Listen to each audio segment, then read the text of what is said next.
for today's baon mga kaibigan, oh, syempre may dala na naman tayong kanin na binalot sa dahon ng saging. At ang ulam natin, dahil mahirap tayo at pobre nagtitipid, mga pampulutan edition. Gawin nating baon mga kaibigan para ma-inspire naman yung mga manginom, no? Na magtipid naman sila. Tayo nga mahirap pampulutan nila, pero tayo ang ulam. Macaroni chicharon mga kaibigan. Di ba yung macaroni ulam? Siyempre, pwede rin tong ulam. Macaroni din to Kaso, ano nga lang, chicharon lang, ano. Pero masarap din to mga kaibigan.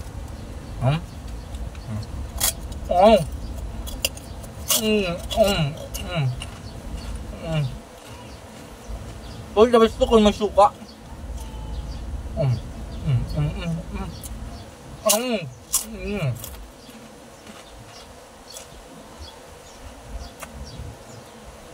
Good news mga kaibigan, medyo maganda ng panahon dito sa Bicol.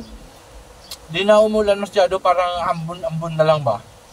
Dito kami ngayon sa Labo, Cam Norte.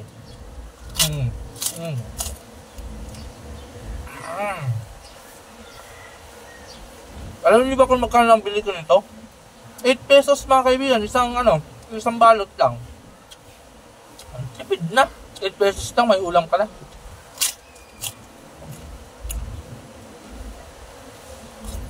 Basta mapamaraan ka lang, saka hindi umarte sa mga pagkain. Maraming mga ulam sa Pinas na pwede talagang ulam.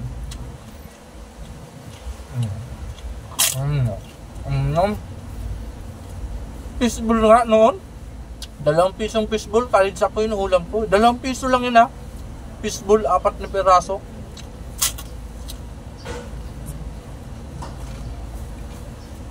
Sariwa pa kasi sa utak ko mga kaibigan. Pinagdaanan ko sa college, sa school, lagi ako nagbabaon. Sobrang pagtitipid, 2 piso mga kaibigan, ulam ko na yan. Fishball, hindi yan biro mga kaibigan Baka sabihin nyo, nagsisinungaling ako. Nangyayari sa totoong buhay mga kaibigan. Kaya ngayon, sanay tayo sa pagtitipid. Kahit tayo may trabaho na.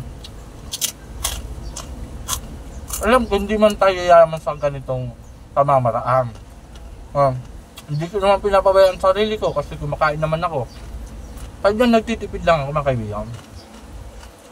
Ang sarap naman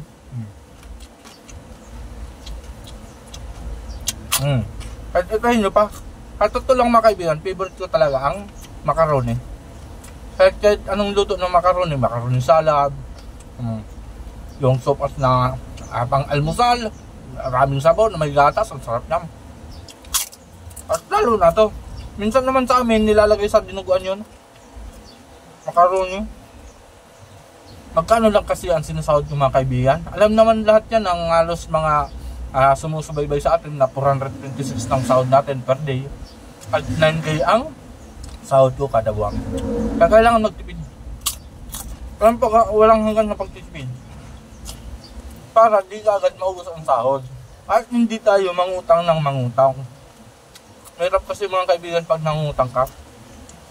Minsan, darating yung sahod mo, pang bayad lang pala ng utang, parang hindi ka rin nagsahod.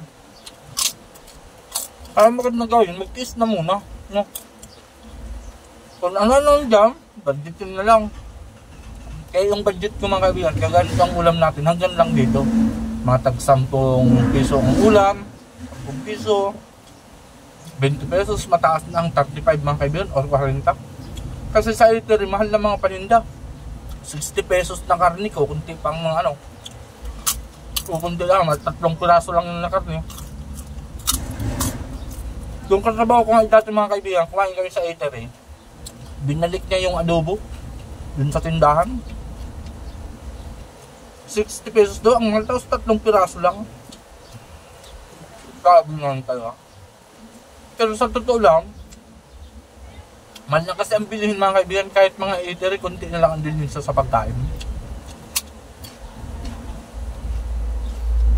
Ang iba dyan, nagninegosyo lang talaga para nagninegosyo ng kainan para makalibre na ang pagkain din nila.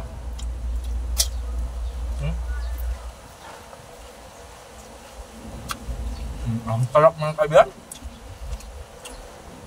Alaga na naman tayo nito magtrabaho. Mm. Mm.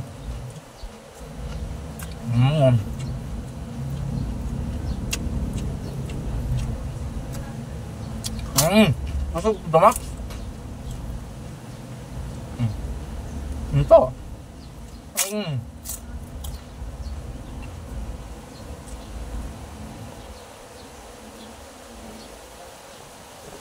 Last 2 na lang, last 2.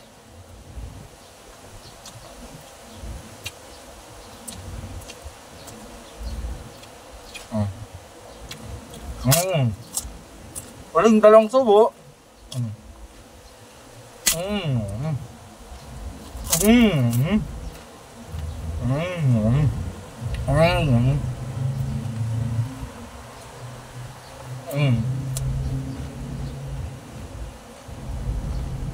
Maraming salamat.